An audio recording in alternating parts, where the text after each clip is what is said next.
Available. Hello everyone and welcome back into the GSMC Dead Ball Sports Podcast, brought to you as always by the GSMC Sports Network for our fourth segment of today's show. We talked about both teams, we talked about my potential winner, but let's make some bold predictions here for what could happen in the events of this game.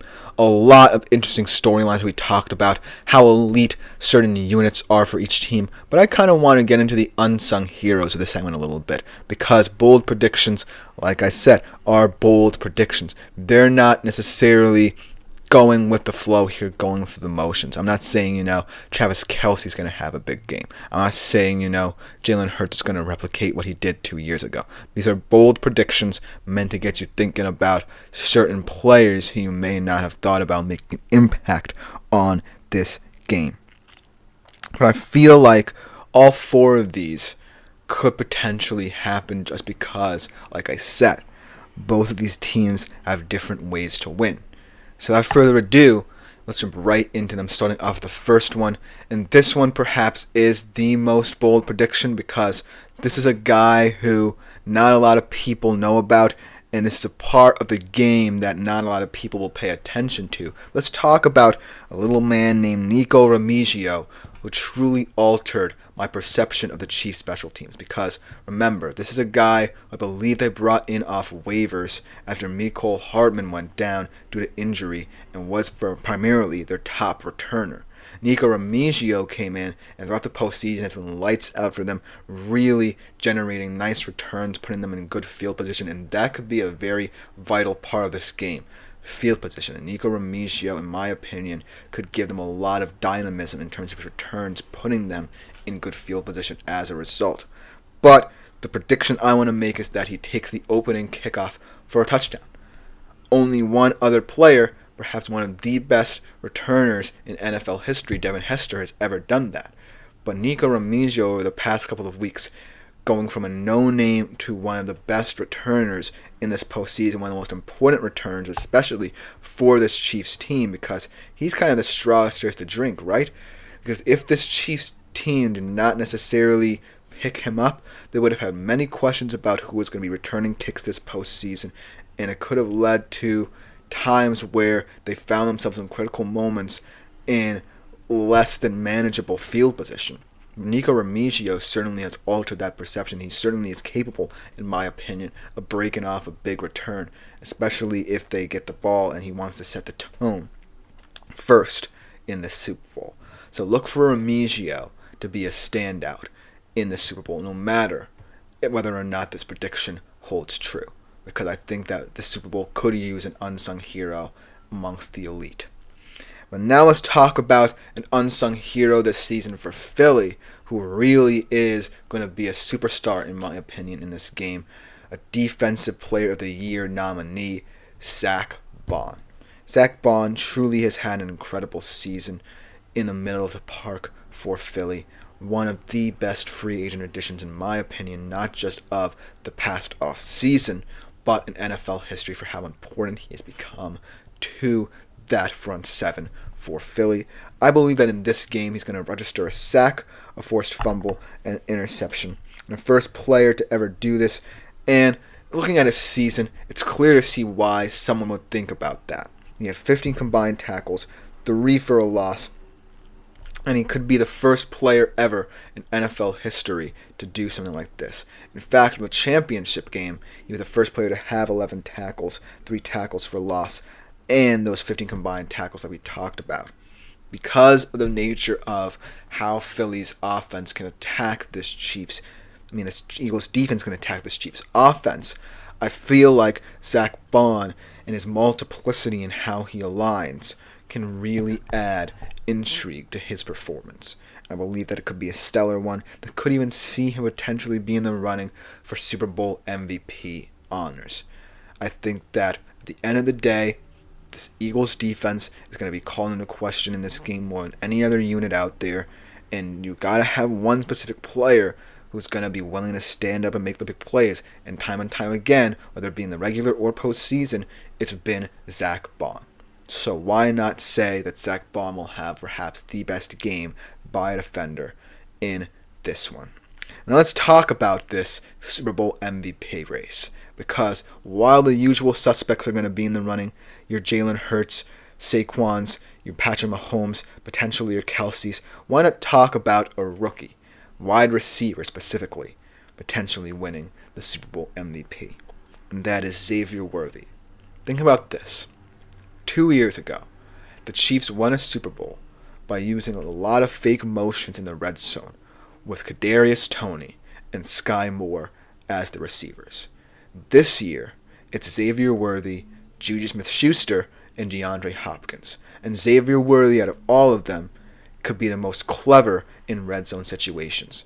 This is someone who they can utilize to the best of their abilities in this game, whether they're down by 10 or up by 10, to really put pressure on this Eagles defense, especially in the red zone, where I think you can take advantage of them a little bit more to make an impact.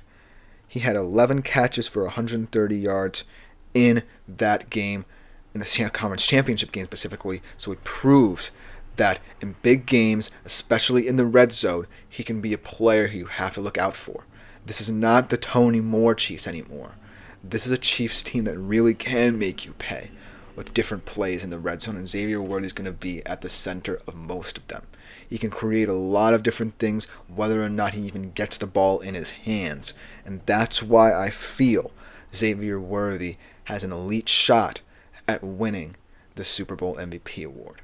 And it's not far-fetched to think, Timmy Smith, I was just reading about him in his rookie season, even though he did not go on to have the most prolific of NFL careers, made a huge impact in that Super Bowl with Washington in Super Bowl 33, had 204 yards in that game, and set an NFL record. Who's to say that Xavier Worthy can't do the same for this Chiefs offense?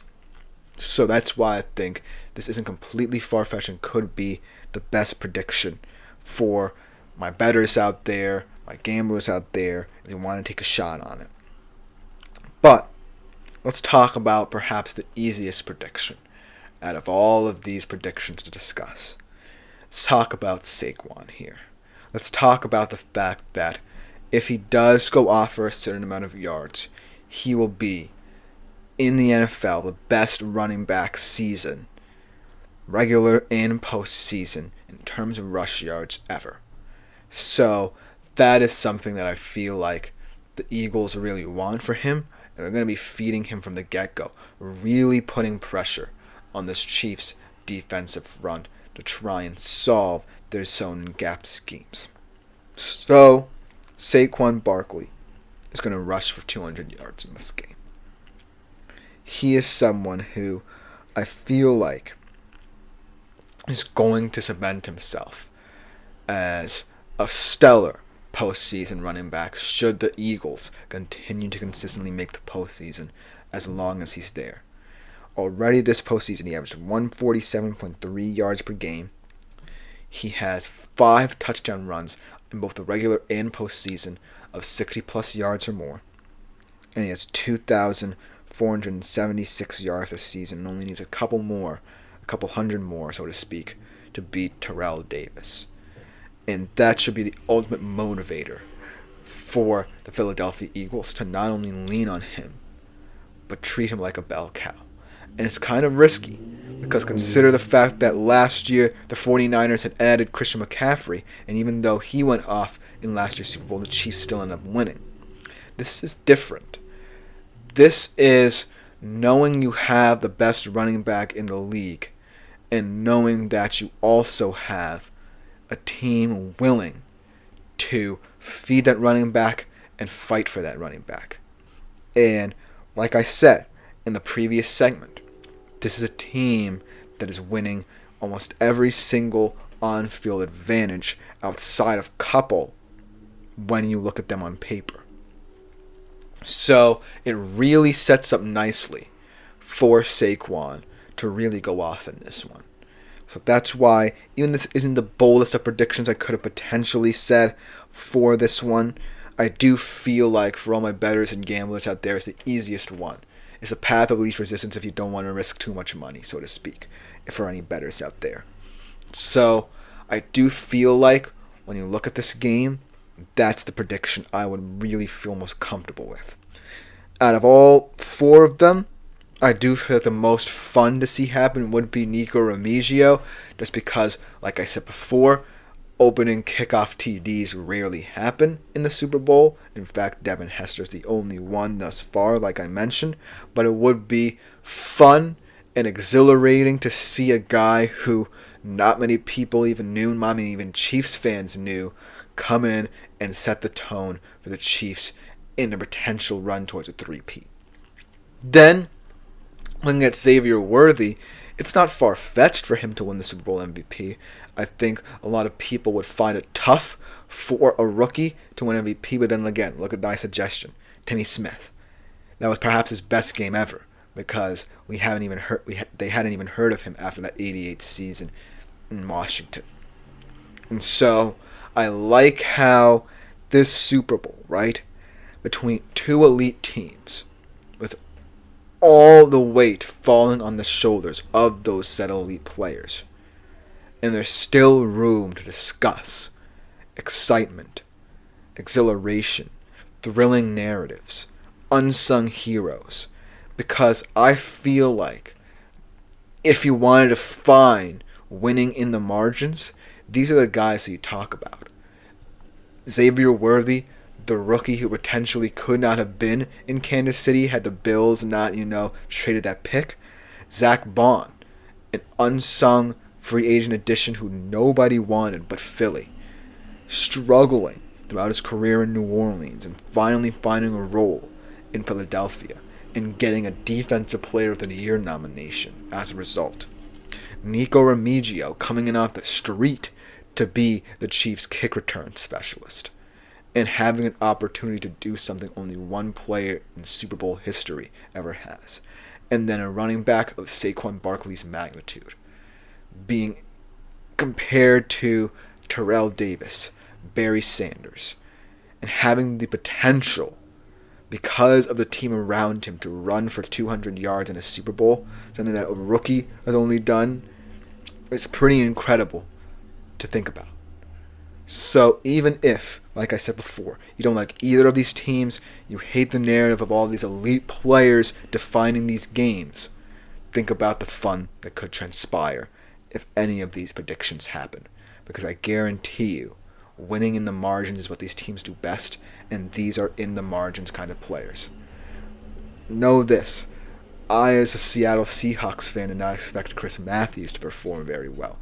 Look what he did in that Super Bowl, even though they came up short. So anything can happen on Super Bowl Sunday for any respective player taking part in this matchup. And it should be exciting. But to conclude today's show, I want to talk about a very unusual streak that just came to my attention through an article I read a couple of weeks ago. The Chiefs could be breaking with a win Sunday night. We'll be right back to talk about that particular streak after this short break.